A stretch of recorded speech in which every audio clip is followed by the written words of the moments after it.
창덕궁 후원에 놓여있는 불로문의 진실에 대해 아십니까? 여러분이 알지 못했던 놀라운 사실이 여기 있습니다. 제주도 서귀포는 언제부터 서귀포라 불리게 되었을까요? 창덕궁 기와에 새겨진 문양의 의미는 무엇일까요? 조선의 숙종 임금이 감추어두었던 창덕궁 후원의 비밀이 밝혀집니다. 2000여 년에 걸친 놀랍고도 신비로운 이야기, 불로문의 진실. 온라인 서점에서 불로문의 진실을 검색 후 만나보세요. 이야기로 듣는 한국사.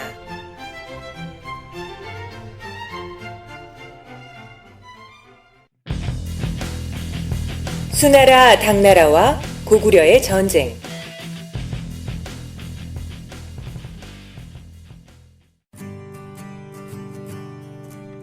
한반도에서 고구려 백제 신라가 연맹과 대립을 이루던 시기, 중국은 오랫동안 남북조의 여러 국가와 유목민들에 의해 분열되어 왔었어요. 그러던 589년, 중국은 수나라가 남조의 진마저 정복하면서 전국을 통일할 수 있었죠. 수나라는 한반도 북쪽의 유목국가였던 돌궐마저 제압하고 한반도를 넘보기에 이르렀어요. 고구려의 위세에 눌려있던 백제와 신라도 수하의 외교관계 수립에 적극적으로 나서기도 했죠.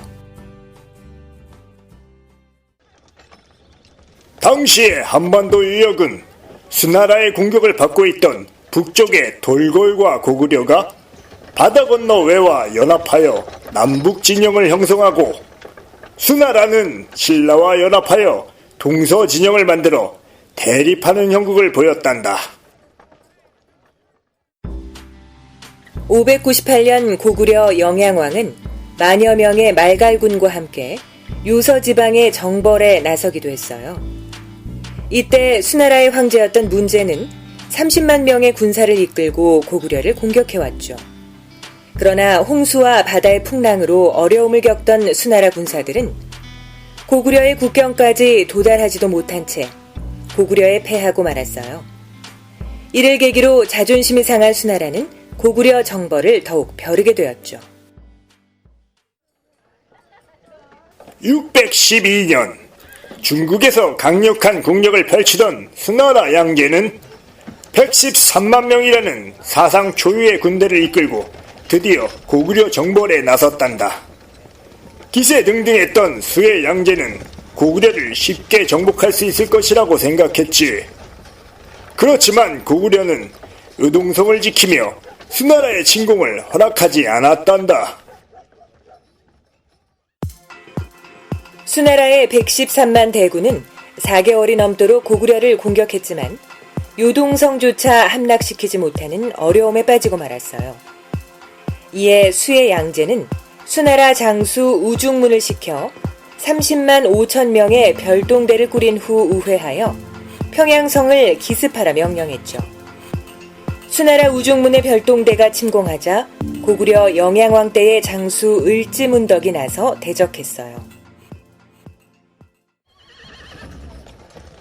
을지문덕 장군은 우중문의 군대를 지금의 청천강 유역인 살수까지 유인했단다.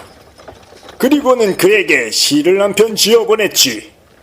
그것이 바로 그 유명한 원고시인 여수장 우중문 시란다.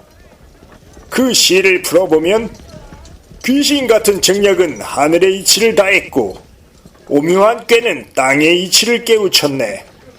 싸움에서 이긴 공이 이미 높으니 만족함을 알고 그만두기를 바라노라 라는 내용이지.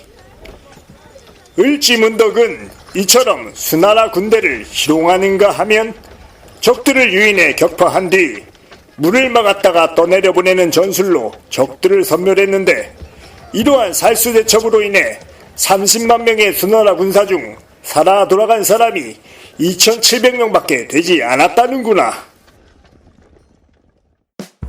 수나라의 군대는 육지에서뿐 아니라 바다에서도 큰 패배를 안고 돌아갈 수밖에 없었죠. 수의 양제는 그 후로도 대규모로 군사를 이끌고 두 차례에 걸쳐 침공을 감행했지만 철옹성 같은 고구려를 당해낼 수는 없었어요. 수나라는 대대적이었던 고구려 정벌의 실패로 오히려 국력이 약해졌고 민심을 잃어 내란이 일어나게 되었죠. 나아가 수의 양제는 618년에 측근에게 살해되었고 수나라는 국운이 기울어 멸망의 길로 접어들게 되었어요. 중국을 통일할 만큼 강성했던 수나라가 고구려를 침공하다 요동성도 점령하지 못하고 멸망했다는 것은 그만큼 고구려의 국력이 강성했다는 것을 이야기하는 것이란다. 수나라가 멸망하고 그 뒤를 이어 중국을 통일한 나라는 당나라였어요. 628년 중국을 통일한 당나라는 수나라와 마찬가지로 동북부 지역의 정벌에 나서기 시작했죠. 동돌궐을 차지한 당태종은 세계 정복에 기치를 내걸고 고구려에도 도발을 감행해왔어요. 이에 고구려에서는 16년에 걸쳐 요하를 따라 남쪽의 비사성에서부터 북쪽의 부여성까지 천리장성을 쌓아 대비했죠. 그런데 당시 고구려에는 내부적으로 정치적인 혼란이 찾아왔단다. 그것은 왕과 귀족들 사이에 갈등이 고조되는 가운데 고구려 귀족이었던 영계소문이 정변을 일으켜 영유왕을 몰아내고 자신이 마음대로 할 수 있는 보장왕을 내세운 것이란다. 영계소문은 대망리지라는 위치에 올라 명색이 최대의 권력자가 되었고 대내적인 관심을 돌리기 위해서도 신라와 당나라에 맞서 강경한 정책을 추진했지. 고구려의 정세가 어수선한 틈을 탄 당태종은 연개소문을 징벌한다는 구실로 645년 육군과 수군을 이끌고 국경선인 랴오허강을 건넜어요.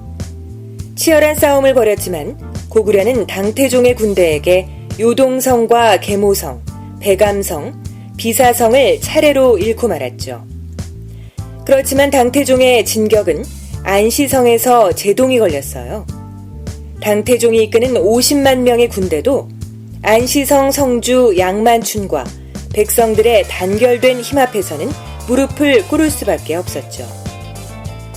수나라와 마찬가지로 중국 대륙을 호령했던 당나라도 결국 고구려 정벌에 실패하면서 힘을 잃기 시작했고 당나라에서는 독자적인 대규모 정벌만으로는 고구려를 당해낼 수 없다는 사실을 깨닫게 되었답니다.